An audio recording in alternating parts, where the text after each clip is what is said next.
Hello বন্ধুরা, কেমন আছো সবাই? লাউ হচ্ছে শীতকালীন সবজির মধ্যে একটি অন্যতম মজাদার সবজি। তাই কথা না বাড়িয়ে চলো লাউ দিয়ে তৈরি করে ফেলি একটি মজাদার রেসিপিটি তৈরি করতে আমার যা যা লাগবে। প্রথমে আস্ত লাউটিকে ভালো করে ধুয়ে কেটে নিয়েছি। মনে রাখবেন, লাউ কাটার আগে ধুয়ে নিতে হয়, কাটার পর কিন্তু একদমই ধোয়া যাবে না।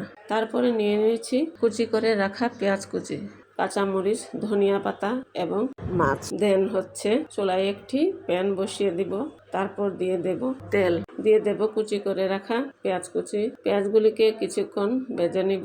ভেজে নেওয়া হয়ে গেলে দিয়ে দেব সামান্য পানি। পানি দেওয়ার কারণ হচ্ছে গুঁড়া মশলা দেওয়ার পর মশলাগুলো যেন পুড়ে না যায়। এখন এক এক করে দিয়ে দেব হাফ চামচ হলুদের গুঁড়া, হাফ চামচ ধনিয়ার গুঁড়া, হাফ চামচ জিরার গুঁড়া এবং 1 চামচ মরিচের গুঁড়া ও পরিমাণ মতো লবণ। এখন একটি হাতার সাহায্যে সবগুলো মশলা একসাথে মিশিয়ে কষিয়ে নেব। মশলার উপর তেল উঠে এসেছে, তার মানে মশলাগুলো কষানো হয়ে গেছে। এখন দিয়ে দেব কয়েক পিস মাছ। মাছগুলো মশলার সাথে ভালো করে মিক্স করে কিছুক্ষণ কষিয়ে নেব। কষানো হয়ে গেলে দিয়ে দেব সামান্য পানি। পানি দেওয়ার পর মাছগুলোকে কিছুক্ষণ কুক করে নেব। 5 মিনিট কুক করার পর মাছগুলো এখন নামিয়ে নেব এবং সেম মশলার মধ্যেই দিয়ে দেব মেক করে রাখা লাউ। দেন হচ্ছে একটি হাতার সাহায্যে লাউ এবং মশলাগুলোকে ভালো করে একসাথে মিক্স করে ঢাকনা দিয়ে ঢেকে কিছুক্ষণ কষিয়ে নেব। 3 মিনিট কষানোর পর আবারও একটু নেড়ে ঢাকনা দিয়ে ঢেকে দেব। আর হ্যাঁ, লাউয়ের তরকারিতে মশলার পরিমাণ কিছুটা কম দিতে হয়, বিশেষ করে হলুদ এবং মরিচ। প্রয়োজনে কাঁচা মরিচ ব্যবহার করতে পারবেন। মশলা কম দিলে হয় কি, স্বাদের ব্যালেন্স ঠিক থাকে এবং সবুজ সবুজ একটা কালারফুল লুক আসে। আমার লাউটি সাইজে কিছুটা বড় ছিল, তাই এই পরিমাণের মশলা দিয়ে রান্না করেছি।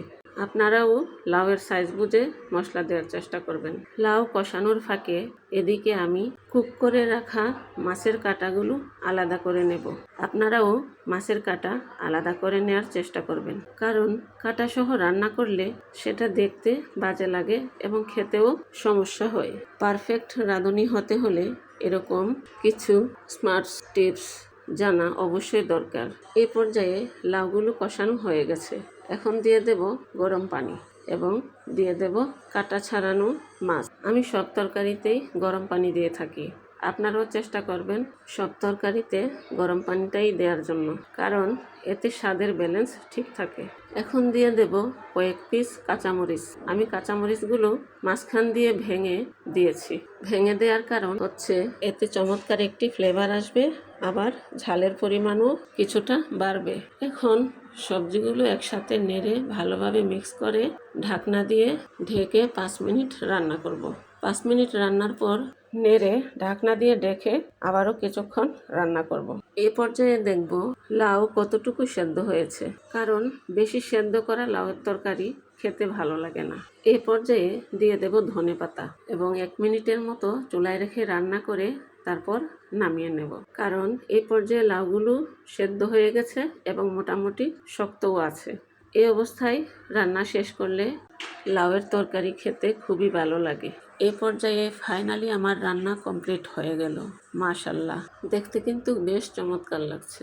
এভাবে একবার হলেও রেসিপিটি বাসায় ট্রাই করবেন, কারণ এই রেসিপিটি ছোট বড় সবাই পছন্দ করে।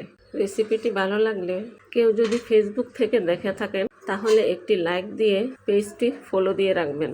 আর কেউ যদি ইউটিউব থেকে দেখে থাকেন তাহলে আমার চ্যানেলটি সাবস্ক্রাইব করে রাখবেন। আজ এ পর্যন্তই, দেখা হবে আবার অন্য কোনো মজাদার রেসিপির সাথে।